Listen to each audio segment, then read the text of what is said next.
Alhamdulillahilladzi tahhara quluba awliyai an najasi ghairihi wa nawwarahu bi nuri ma'rifatihi abadan abada. Asyhadu an la ilaha illallah wahdahu la syarika lah wa asyhadu anna sayyidana wa maulana Muhammadan abduhu wa rasuluh. Ma nafa'al qalba syai' mithlu uzlah yadkhul biha maidana fikrah. Tidak ada yang mampu memberikan pengaruh yang baik pada hati melebihi uzlah, khalwat, menyendiri. Karena dengan mengendarainya, seseorang mampu berpacu dalam ruang tafakur. Tidak ada yang lebih bermanfaat kepada hati. Hati saja. Hati ini tempatnya iman. Sifat-sifat yang mulia semua bersumber dari hati. Hati bersih, wujudlah sifat-sifat yang mulia. Hati kotor, muncullah sifat-sifat yang tercela. Nah, tidak ada yang dapat memberikan pengaruh yang baik kepada hati melebihi uzlah. Uzlah ini bahasa lainnya khalwat. Kalau di dalam Al-Quran dasarnya uzlah, ayat uzlah itu kisah Ashabul Kahfi, di mana mereka menyendiri daripada kebiasaan tirani penguasa pada waktu itu, yang akidah mereka, iman mereka bercampur dengan kesyirikan. Wa ma ya'buduna min dunillah, mereka menyembah selain Allah. Nah, Ashabul Kahfi ini anak-anak muda-muda, bahkan riwayat menjelaskan mereka orang-orang bangsawan. Biasa hidup di tengah-tengah kerajaan, tapi ada program dari kerajaan yang bertentangan betul dengan tauhid dan syariat, maka mereka menghindar. Jadi asalnya uzlah atau khalwat, dan di dalam syariat kita yang berhubungan dengan Ramadan ini disebut dengan i'tikaf. Alhamdulillah ini hari yang terakhir. Seandainya besok Lebaran, alhamdulillah masjid ini sejak dibangun tahun 2010, amalan i'tikaf ini berjalan terus. Cuman anggotanya ini yang bagaimana bisa bertambah. Jadi seandainya hari ini hari terakhir, seandainya besok itu kemungkinan besar besok Lebaran sama dengan Muhammadiyah, 29 hari kita. Nah, dasar daripada uzlah ini itu tadi, kisah Ashabul Kahfi. Jadi kisah Ashabul Kahfi ini ulama menyimpulkan hifazatul iman. Kisah Ashabul Kahfi ini menjelaskan kepada kita pentingnya kita menjaga iman kita. Jadi tatkala anak-anak muda ini berada pada sisi kerajaan dan raja membuat program, dan program itu mengandung kesyirikan dan kemaksiatan, maka satu persatu anak-anak muda yang soleh ini keluar. Mereka tidak bisa berbuat apa-apa kalau sendiri, tapi tatkala mereka berkumpul bersama-sama satu fikir, bahaya nih kita punya iman nih kalau kita berada dalam suasana ini. Suasana itu penting. Almaru ma'adini khalilihi, seseorang itu agamanya mengikuti suasana, mengikuti teman gaulnya. Maka santri-santri waktu liburan itu bukannya merdeka dari peraturan pondok, bukan begitu. Justru suasana dalam setiap waktu ada amal. Nah, kebiasaan itu mau kita bawa di rumah. Bagaimana ibu kita, bapak kita, handai tolan kita juga menikmati suasana agama itu. Harcis mahol se bentahe, karena segala sesuatu itu terbentuk dengan suasana. Mudah dipahami kalau ada suasana. Mudah menjalankan amal agama kalau ada suasana. Yang namanya suasana itu bukan satu dua orang yang kerjakan. Suasana itu terbentuk kalau banyak orang yang mengerjakan amalan itu. Jadi Syekh Athaullah Al-Iskandari memberikan pemasukan kepada kita, kalau ingin kita baik, perbaiki hati kita, dan perbaikan hati itu tidak ada yang lebih canggih kecuali kita menyendiri.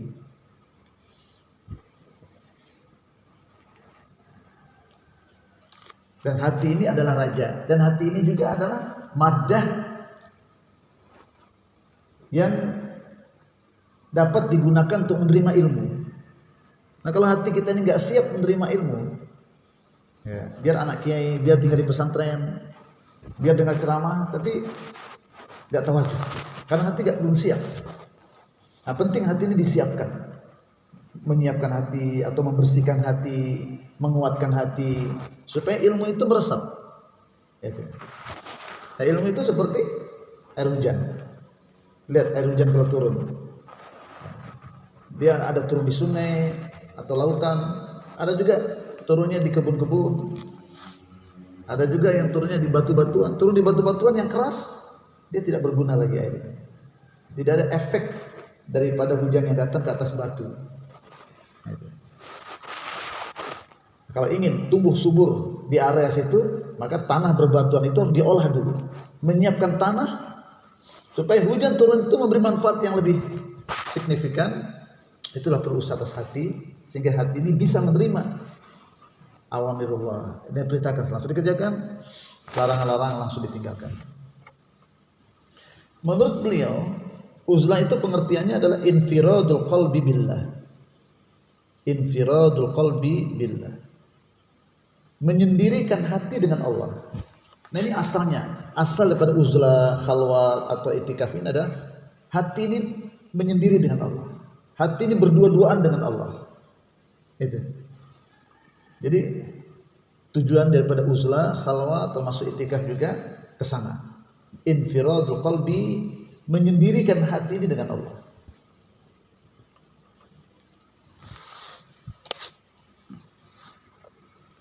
Cuma dibedakan di sini, beliau memberikan pengertian khalwat. Khalwat itulah infiradul qalb. Qalb itu kita, jasad kita. Nah, jadi menjadikan fisik kita ini menyendiri dengan Allah. Nah, itu jadi ada dua di sini. Pengertian uzlah atau khalwat, menjadikan hati kita ini hanya dengan Allah. Dan yang kedua adalah menjadikan jasad kita, fisik kita dengan Allah.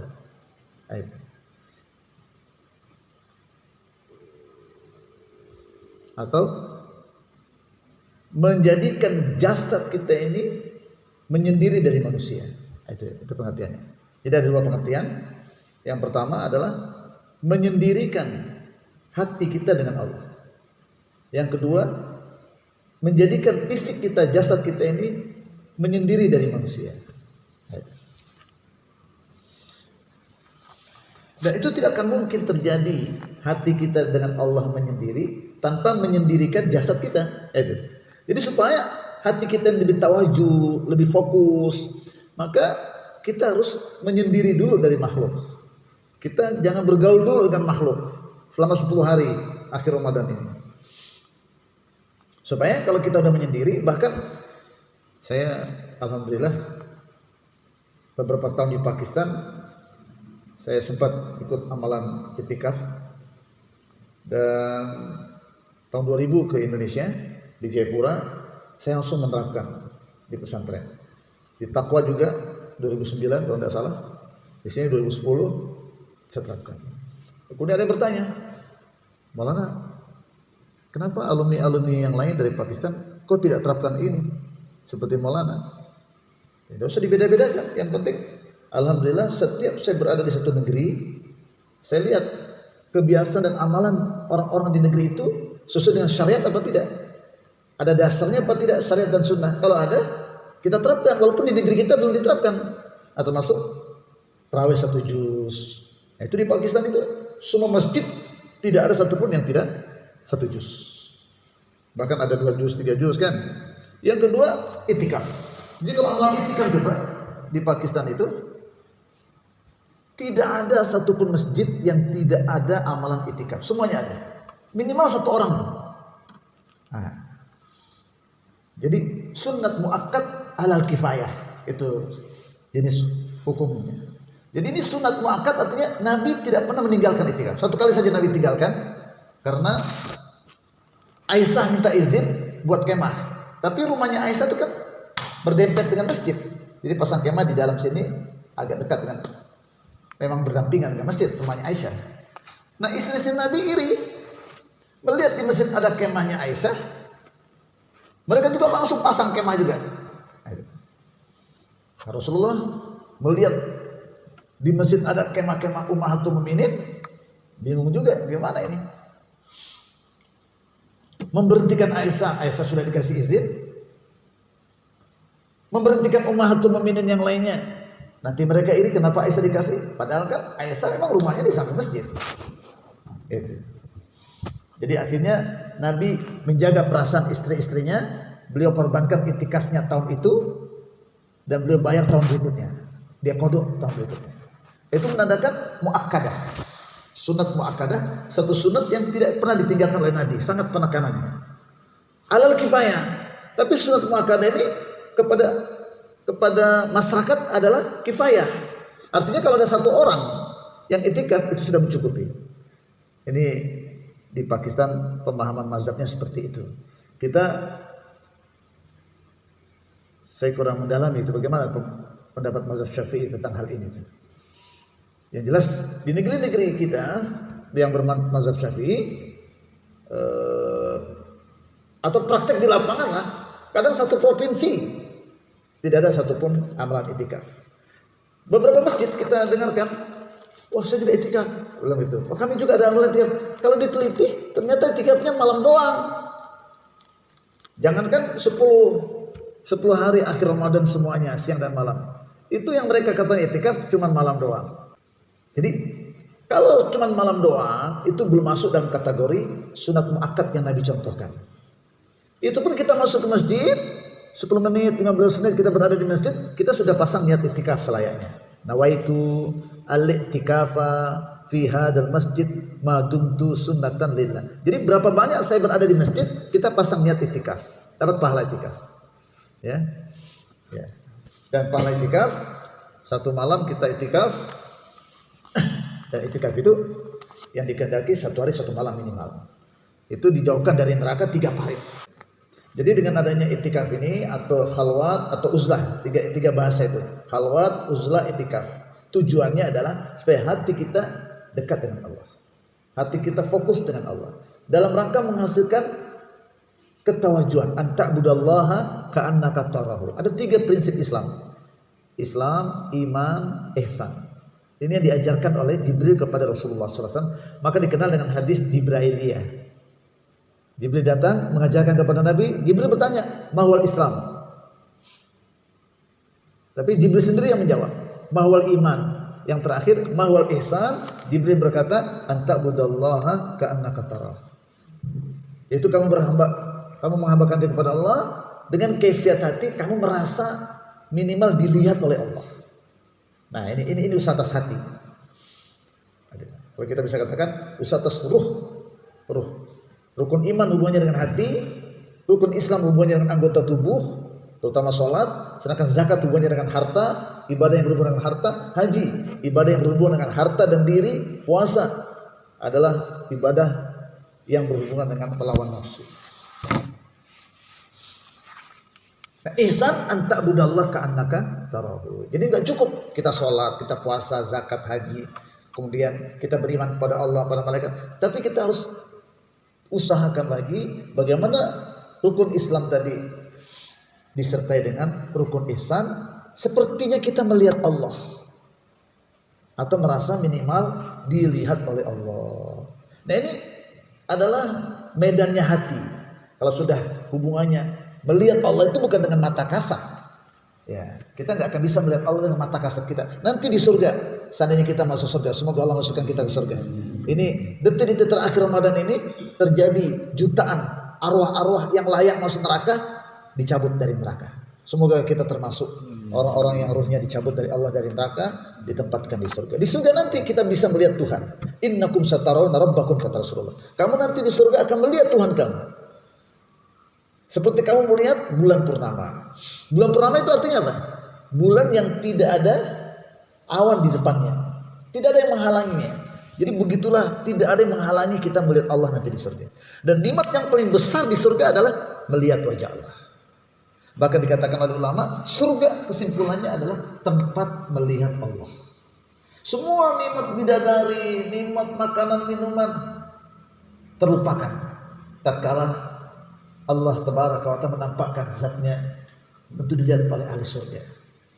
Ahli surga lupa dengan bidadari dan nikmat-nikmatnya. Kalau nggak Allah tunggu tuh, mereka nggak akan ingat istri-istri mereka dan nikmat-nikmatnya Allah telah siapkan.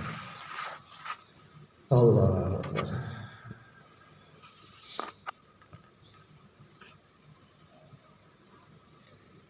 Hadirin yang dimuliakan Allah Subhanahu wa taala, itu uzlah atau khalwat dan iktikaf ini tidak akan banyak memberi manfaat tanpa fikir. Jadi tatkala kita iktikaf, jangan kita hanya baca Quran, zikir, salat, tapi ibadah fikir ini yang penting. Duduk bermuraqabah, duduk beberapa saat, muraqabah bermacam-macam. Ada muraqabah ma'iyatullah, Allah beserta dengan saya, itu Allah beserta dengan saya, itu ulang-ulang terus. Allahu naziri, Allahu naziri, Allahu naziri. Muraqabah mugibat, alam-alam gaib. Bayangkan, hadirkan malaikatul maut datang menjemput saya. Kamu sudah siap atau belum, Fauzi? Nih sebentar lagi malaikat datang nih. Kita mulai hadirkan tuh kehadiran malaikatul maut. Semua ayat-ayat, hadis-hadis tentang kematian kita hadirkan. Ya, orang menangis kanan kiri kita. Kita udah nggak melihat mereka lagi. Ruh kita dicabut, mereka tidak lihat, ruh kita dicabut. Kita merasakan, kata Abdurrahman bin Auf, waktu dia minta sama Allah supaya diperkenankan merasakan sakratul maut itu, maka beliau katakan seperti seluruh anggota tubuh kita ini dimasukin tegangan listrik yang besar. Sedikit kita goyang, putus anggota tubuh kita ini. Dan seperti gunung besar Uhud ditaruh di kepala kita. Seperti itu. Bayangan sakratul maut itu. Mulai itu muraqabah itu. Ada lagi muraqabah bumi, muraqabah dunia ini. Semua ayat-ayat, hadis-hadis tentang kecilnya dunia, hinanya dunia, permainan, senda gurau, itu kita hadirkan itu. Jadi iktikaf, khalwat, uzlah ini lebih mengarah kepada ibadah fikir, ibadah pemikiran.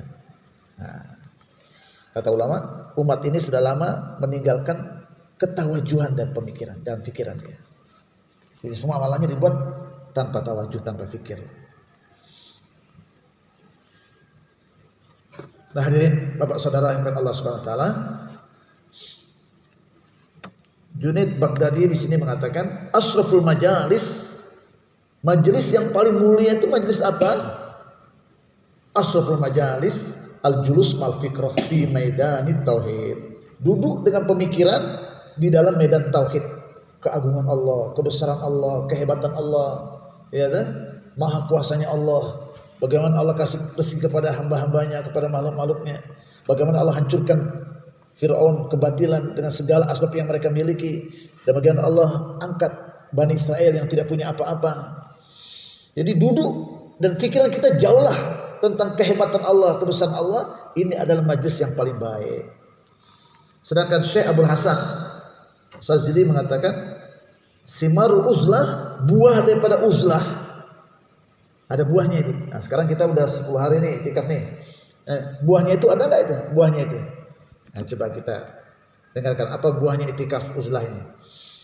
Simarul uzlah az-zafar bimawahibil minnah.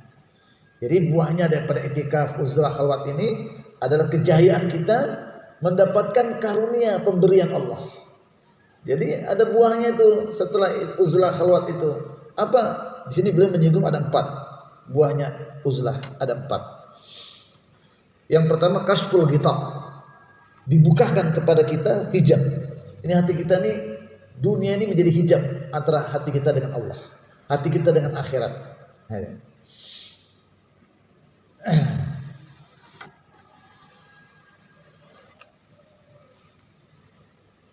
Dalam Quran Allah katakan alhaakumut takasur, kamu bermewah-mewah, bermegah-megah dengan harta yang kamu cari banyak-banyak. Hatta zurtumul maqabir, sampai kapan kamu cari duit terus? Sampai kapan? Sampai masuk kuburan baru berhenti. Nah di kuburan yakin kamu belum kamu bina, bagaimana menjawab pertanyaan di kuburan? Kalla sawfa ta'lamun. Jangan begitu. Jangan jos cari duit terus. enggak dikosongkan waktunya untuk menguatkan ibadah. Kalla sawfa ta'lamun. Jangan begitu, nanti kamu akan sadar, kamu akan paham nanti bahwa cari duit terus di dunia tidak ada waktu untuk menguatkan ibadah adalah perbuatan yang salah. Kalla law ta'lamuna ilmal yakin. Itu tuh kalau kamu bina keyakinan kamu sampai kepada hakul yakin, la tarawunnal jahim. Maka walaupun neraka itu enggak kelihatan, tapi karena yakin kamu bina, kamu di dunia, tapi seakan-akan kamu melihat neraka. Kamu di dunia, tapi seakan-akan neraka itu nampak di depan mata kamu. Itu kalau kita usah atas yakin kita. Jadi kashful kita, terbuka ini hijab ruh kita ini dengan alam-alam gaib itu terbuka. Jadi seperti kita melihat itu depan mata kita. Sejauh mana kita usah atas hati kita membersihkan hati ini daripada kotoran-kotoran dunianya, semakin jelas kehidupan akhirat itu. Sepertinya nampak depan mata kita. Itu. Dan ini terjadi pada sahabat. Waktu ditanya Haris, bagaimana keadaan kamu pagi ini, Haris? Kata Haris radhiyallahu anhu, ya Rasulullah, saya itu tidak bisa lagi ditipu oleh dunia. Banyak berpuasa di siang hari, bangun malam, tengah malam, dan seakan-akan ars itu nampak. Dan seakan-akan surga itu nampak depan mata saya. Sepertinya saya melihat ahli surga itu saling kunjung mengunjung. Dan seperti neraka nampak depan mata saya. Dan sepertinya saya melihat ahli neraka saling caci mencaci satu dengan yang lain. Jadi yang gaib itu akan nampak. Sekarang saya tanya misalnya, mana Farum? Hafiz, kamu sudah pernah ada nggak di dunia ini negara namanya Amerika? Ada? Kau sudah pergi sana? Baru? Kenapa kau bilang ada?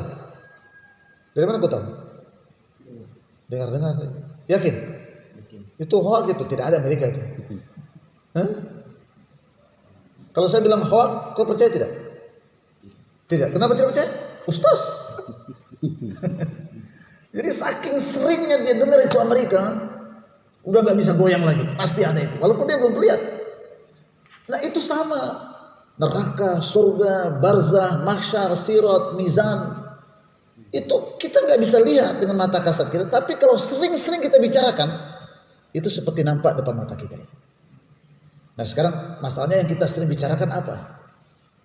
Makanya kita di dalam itikaf ini, di masjid kita ini, kita tidak bicara dunia, kita tidak sibuk dengan dunia, sehingga pembicaraan kita fokus kepada isi kandungan Quran dan hadis. Ya. Pertama, kashful kita, dibukakannya hijab ruh kita ini dibuka. Wa tanazzul rahmah. Jadi orang yang itikaf ini, uzlah khalwat ini, buahnya adalah rahmat dia dapati. Rahmat bercucuran kepada dia. Rahmat itu bisa kita katakan semua kebaikan itu rahmat. Di mana ada ketidakbaikan, ada masalah, rahmat Allah tercabut dari situ. Jadi kalau kita sudah dapat rahmat itu, hidup kita tuh enak aja, tidak ada susahnya. Itu. Sakit pun enak. Itu. Uang hilang pun enak, rasa nikmat aja. Tidak ada yang susah dalam hidup ini kalau sudah rahmat menaungi kita. Yang ketiga, tahakkukul mahabbah.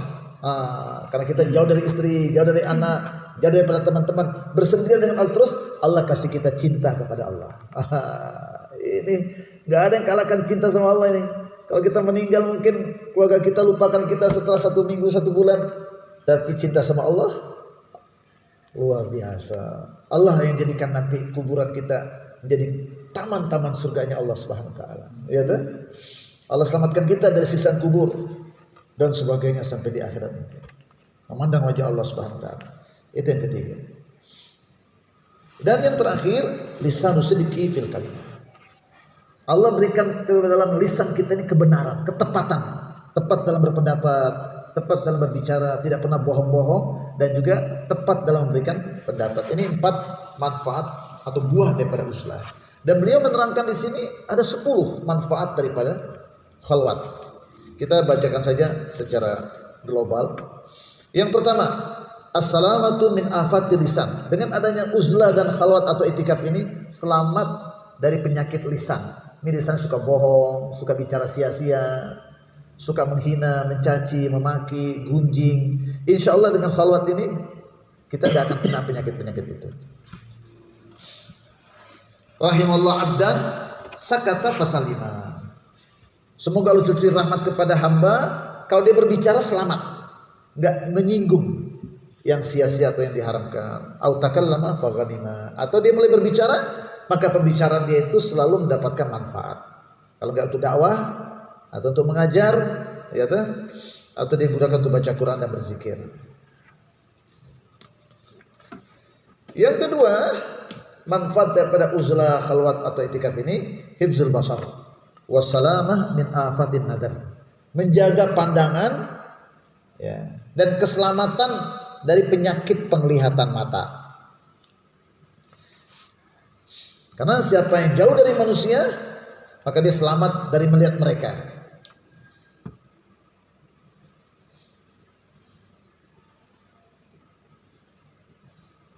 Sehingga dengan adanya uzlah, itikaf atau khalwah ini menghalangi kita dari melirik-lirik, menengok-nengok aib-aib, keburukan-keburukan atau yang haram yang ada pada kehidupan manusia.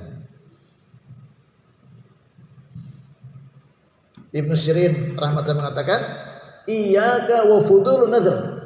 Jauhkanlah diri kamu dari penglihatan yang sia-sia. Jauhkanlah dirimu dari melihat yang berlebihan. Fa innaha tuaddi ila fuduri syahwat. Karena penglihatan yang berlebihan ini akan menyebabkan syahwat yang berlebihan. Penglihatan yang berlebihan akan menyebabkan syahwat yang berlebihan. Bahkan ada yang mengatakan, man kasurat lahzatuhu damat hasaratuhu.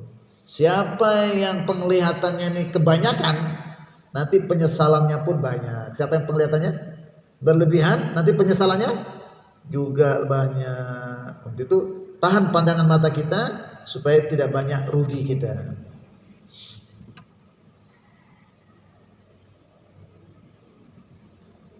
Juga ulama mengatakan, fa innan nadhar bil basar ilal asya, karena mata kita ini kalau kita udah biasa mengarahkan kepada benda-benda dan materi, yujibu tafarraqatil qalb, menyebabkan hati kita jadi bercabang-cabang. Jadi mata ini kalau kita banyak gunakan melihat benda-benda dan materi, akhirnya mata ini kesana kemari, ya tuh, bilolo kata orang Papua. Mata ini bilolo kesana kemari itu. Kata orang Jawa jelalatan itu. Nah, tidak fokus pada satu hukum. Itu yang kedua. Yang ketiga, hifzul qalbi wa sunuhu anir riya wal mudahanah. Menjaga hati dari riya dan membuat-buat. Jadi enggak naluri tapi dibuat-buat. Karena kalau kita udah sering bergaul sama makhluk nih, kita pengen dipuji sama mereka, pengen diangkat-angkat sama mereka. Oleh itu kadang sholat kita, ibadah kita dibuat-buat supaya orang seneng gitu, orang puji kita. Nah, dengan adanya itikaf uzlah khalwat ini, kita kemungkinan selamat dari penyakit itu lebih banyak.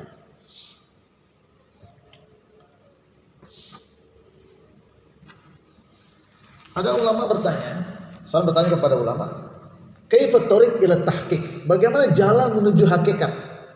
Maka jawab dia, la tanzur ilal khalqi, jangan kamu lihat makhluk.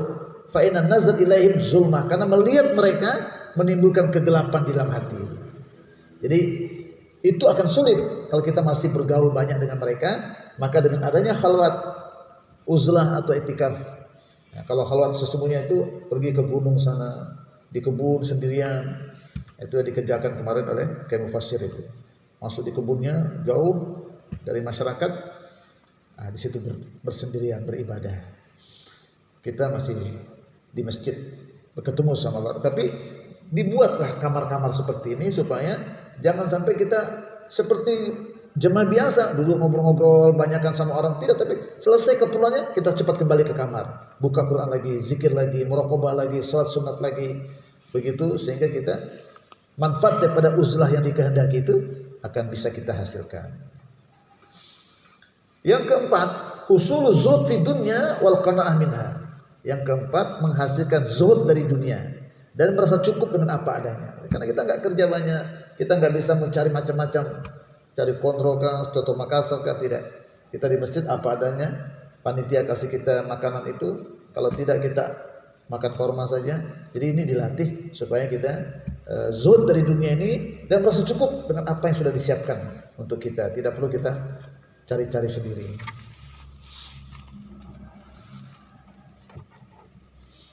Itulah amalan yang dicintai oleh Allah dan dicintai oleh manusia. Apa itu dia? Uzud fid dunya yuhibbakallah. Zuhudlah kamu dari dunia ini, Allah akan mencintai kamu. Dan zuhudlah dari tangan manusia, maka orang akan mencintai kamu. Bagaimana Allah mencintai kita? Zuhud dari dunia ini, maka Allah akan mencintai kita. Apa amalan yang menyebabkan orang mencintai kita? Zuhud dari tangan manusia. Artinya jangan mengharap apa yang ada di tangan manusia. Jangan minta apa yang ada di tangan manusia. Maka orang akan cinta sama kamu. Tapi kalau kamu suka minta sama orang, orang tuh kasih kamu 1 kali 2 kali itu. Nanti kali ketiga udah bosan, marah-marah, benci sama kamu. Yang kelima, as-salamah min suhbatil asrar. Selamat bergaul dengan orang-orang yang nakal. Selamat daripada pergaulan orang-orang yang toleh, orang-orang yang menjauhkan kita dari Allah. Karena saking kita suka duduk-duduk sama dia, kadang sholat kita ketinggalan takbiratul ula. Saking kita duduk sama dia orang yang jelek ini, amalan yang jelek itu kena kepada kita. Kita terkontaminasi dengan keburukan dia. Tapi kalau kita itikaf, orang-orang yang jelek begitu gak akan datang ke masjid, gak akan datang beribadah di masjid.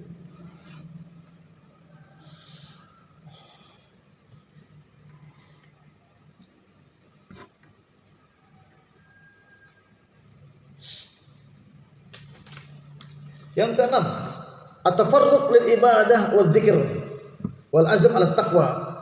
Yang keenam, dengan adanya i'tikaf uzlah khalwat ini, kita banyak waktu kosong untuk beribadah. Karena memang kita sudah atur kerja dunia kita serahkan sama orang. Jadi kita banyak waktu kita untuk ibadah, untuk berzikir, untuk menghasilkan ketakwaan dan kebaikan-kebaikan yang lain.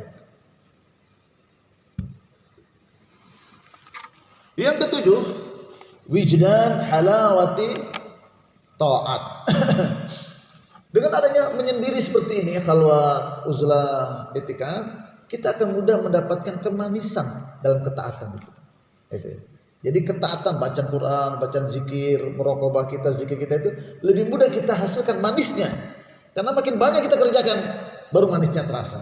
Ya kan? Seperti gula, kalau sedikit saja nggak terasa manis, tapi kalau banyak baru terasa manis. Demikian juga amal-amal ibadah ini dengan adanya khalwat uzlah mudah kita kerjakan, makin banyak volumenya, sehingga dengan itu mudah kita dapati kelezatannya. Kalau lezat amal, maka lezat kita munajat juga. Kalau sudah dapatkan kelezatan dalam amal, maka kita akan juga mendapatkan kelezatan dalam munajat dan berdoa kepada Allah SWT. Yang kedelapan, rahatul qalbi wal badani. Dengan adanya uzlah i'tikaf ini, badan kita juga istirahat, hati kita juga istirahat. Yang kesembilan, siyanatu nafsi wa dini min at-ta'arrud li syurur. Menyelamatkan diri kita dan agama kita ya, dari berbagai macam keburukan-keburukan seperti khusumat, perkelahian,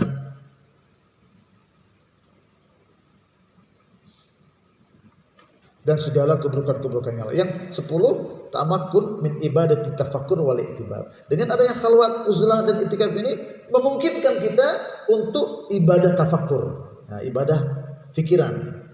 Karena kita sering sendiri. Beda tafakkur dengan menghayal.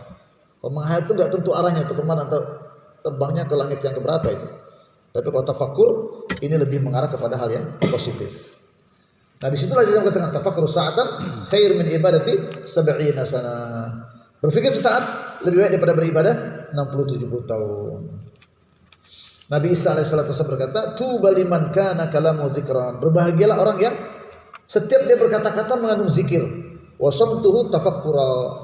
Dan waktu dia berdiam mengandung tafakkur. Wa nazaruhu ibaratan. Dan setiap dia membuka mata, penglihatan matanya mengandung ibarah. Coba ikuti. Tuba liman kana kalamuhu dzikran. Wa samtuhu tafakkuran. Diamnya mengandung fikir. Wa nazaruhu ibaratan. Dan setiap dia melihat, penglihatannya mengandung ibarah.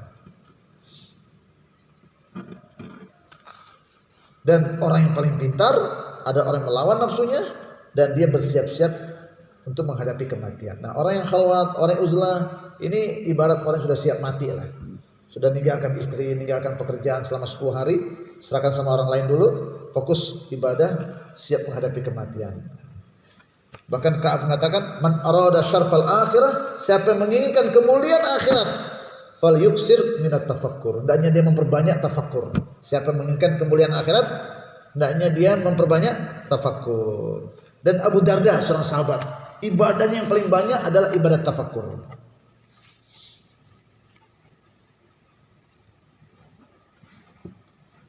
Dan Imam Hasan radhiyallahu anhu mengatakan, al-fikrah mir'atun turika husnaka min sayyika. Jadi pemikiran ini adalah cermin. Kata beliau, pemikiran ini adalah cermin. Yang mana kalau kamu berdiri di depan cermin, maka akan kelihatan wajah kamu sudah ada, wajah kamu masih mulus atau sudah mulai bercak-bercak. Mulai apa namanya? Hah? Apa kalau sudah kacang-kacang itu apa? Jerawat. Kalau sudah pada mencermin kelihatan tuh wajahnya masih mulus kah atau sudah mulai timbul jerawat-jerawat. Kalau sudah timbul jerawat orang bilang sudah mulai pacaran kan. Jadi di pencermin tuh, kalau nggak ada pencermin nggak bisa kelihatan. Nah dengan tafakur kelihatan kita ini berada di posisi baik kah atau salah. Kita ini orang yang soleh dekat sama Allah kah atau kita ini orang yang jauh dari Allah. Ya tuh. Tapi kalau kita ceramah terus, ngajar terus, wah tablik terus, kirain kita ini orang paling hebat sudah. Tapi kalau kita merenung, muhasabah diri kita, baru kelihatan kita ini berada di posisi yang mana. Semoga bermanfaat, dan kalau kita tidak ketemu lagi malam ini, tidak tarawih, kita saling memaafkan satu dan yang lain. Insyaallah ada sholat Idul Fitri di sini, pagi kita bisa sholat di sini. Kemudian open house juga. Kita gunakan waktu yang ada, dan sebenarnya kita taqabbalallahu minna wa minkum. Semoga Allah terima ibadah puasa kita, zakat kita, sedekah kita, tarawih kita, bacaan Quran kita, dan semua kebaikan-kebaikan di Ramadan ini. Dan kita berharap semua itu menjadi pencuci dosa-dosa kita, dan lahir kita di bulan Syawal besok insyaallah semoga seperti kita lahir pertama kali di dunia ini tanpa satu dosa pun. Itu harapan kita kepada Allah Subhanahu wa taala. Karena Nabi lewat tangga sini, satu di antara aminnya adalah celaka orang yang kedatangan Ramadan, tapi Ramadan tidak bisa mencuci dosa-dosa mereka. Semoga Ramadan tahun ini mencuci semua dosa-dosa kita dan semua kaum muslimin dan muslimat. Alhamdulillahirabbil alamin. Wassalatu wassalamu ala asyrofil anbiya'i wal mursalin wa ala alihi wa ashabihi ajma'in. Rabbana zalamna anfusana wa illam taghfir lana wa tarhamna lanakunanna minal khasirin. Nas'aluka ridhaka wal jannah wa na'udzubika min sakhatika wan nar. Allahumma innaka afuwun tuhibbul afwa fa'fu anna ya karim. Wa sallallahu ala khairil khalqi sayyidina Muhammadin nabil ummi wa ala alihi wa sahbihi wa barak wa sallam. Subhana rabbika rabbil izzati amma yasifun. Wassalamun ala mursalin walhamdulillah Rabbil alamin.